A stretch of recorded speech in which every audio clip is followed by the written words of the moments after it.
Olá, caríssimos e amados irmãos, paz e bênção a todos vocês. Que Deus os abençoe e derrame sobre vocês copiosas graças e bênçãos do céu. Vamos ouvir juntos o Evangelho de Lucas 11, de 47 a 54. Disse o Senhor: Ai de vós, porque construís os túmulos dos profetas, no entanto, foram vossos pais que os mataram. Com isso vós sois testemunhas e aprovais as obras de vossos pais, pois eles mataram os profetas e vós construís os túmulos. É por isso que a sabedoria de Deus afirmou: Eu lhes enviarei profetas e apóstolos, e eles matarão e perseguirão alguns deles, a fim de que se peçam contas a essa geração do sangue de todos os profetas, derramado desde a criação do mundo, desde o sangue de Abel até o sangue de Zacarias, que foi morto entre o altar e o santuário. Sim, eu vos digo, serão pedidas contas disso a essa geração. Ai de vós, mestres da lei, porque tomastes a chave da ciência. Vós mesmo não entrastes e ainda impedistes os que queriam entrar. Quando Jesus saiu daí, os mestres da lei e os fariseus começaram a tratá-lo mal e a provocá-lo sobre muitos pontos. Armavam ciladas para pegá-lo de surpresa, por qualquer palavra que saísse de sua boca. Palavra da salvação. Glória a vós, Senhor. Irmãos, Lucas relata no Evangelho de hoje o cume da polêmica de Jesus com as autoridades religiosas do seu tempo. Os fariseus e doutores da lei, eles eram representantes oficiais da religiosidade. Tinham se convertido em sério obstáculo para a fé. E Jesus, num tom severo, condena aquela hipocrisia religiosa dos fariseus. Eles veneravam a memória dos profetas, porém agiam como seus antepassados. Estes mataram os profetas. E Jesus os adverte que no hoje da história continuam matando quem vem a eles e anunciam a proposta de Deus. Nós continuamos matando aqueles que falam e que às vezes apresentam para nós o rosto do Cristo, mas não é o rosto do Cristo que a gente gostaria. É um Cristo que nos incomoda, porque ele nos leva à conversão e nos leva a mudar os nossos esquemas. E os profetas foram mortos porque anunciavam um caminho de mudanças para o povo de Deus. Contudo, obstinados na maldade, aqueles fariseus e doutores da lei, muitos deles, recusaram a mudar de vida.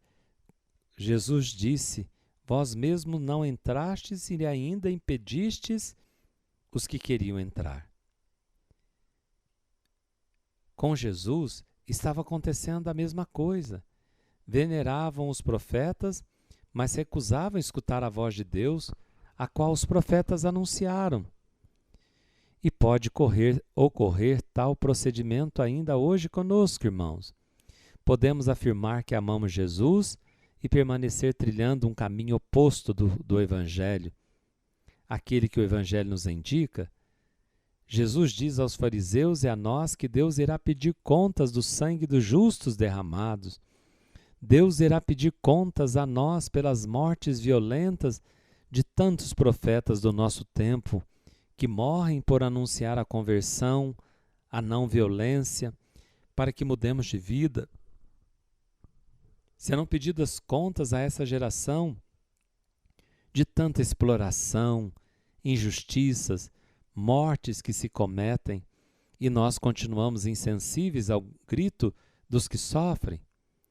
Serão pedidas contas de tantas mortes de inocentes, abortos que se cometem, vidas que são jogadas fora como se fosse lixo ou um monte de células, só um monte de células.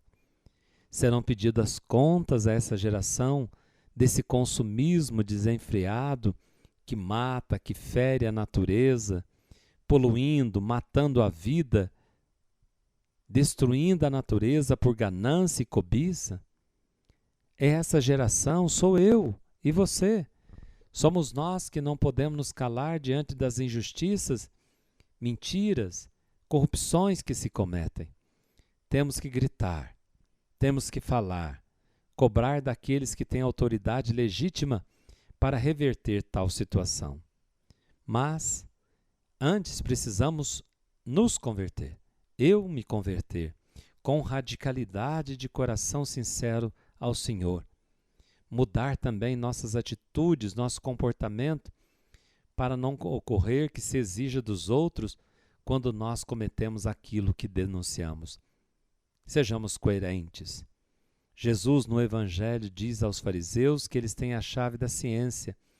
Sabe onde está a verdade, contudo não entram e ainda impedem o povo de conhecer a verdade que liberta da alienação e salva o homem da destruição. Eles fecharam as portas do reino dos céus aos outros. Eles não entram e impedem os outros de entrarem. Afastam as pessoas do verdadeiro Deus. Fizeram da religião um amontoado de normas e leis que impedem o acesso das pessoas a Deus. Não sejamos como os fariseus. Não usemos da religião para julgar, oprimir e condenar os demais, sobretudo os pobres. Usemos a nossa religião para dizer a todos que temos um Pai no céu e na terra que nos ama, que abriu as portas do céu e que todos os homens e mulheres da terra, seja quem for, têm acesso a Ele por meio de Jesus, seu Filho amado. Falemos para as pessoas do amor misericordioso de Deus manifestado em Jesus. Jesus é nossa luz, nosso mestre, nosso guia e pastor de nossa vida. Assim seja. Amém. O Senhor esteja convosco, Ele está no meio de nós. Abençoe-vos o Deus Todo-Poderoso, Pai, Filho e Espírito Santo. Amém. Fiquem com Deus e até amanhã, se Deus quiser.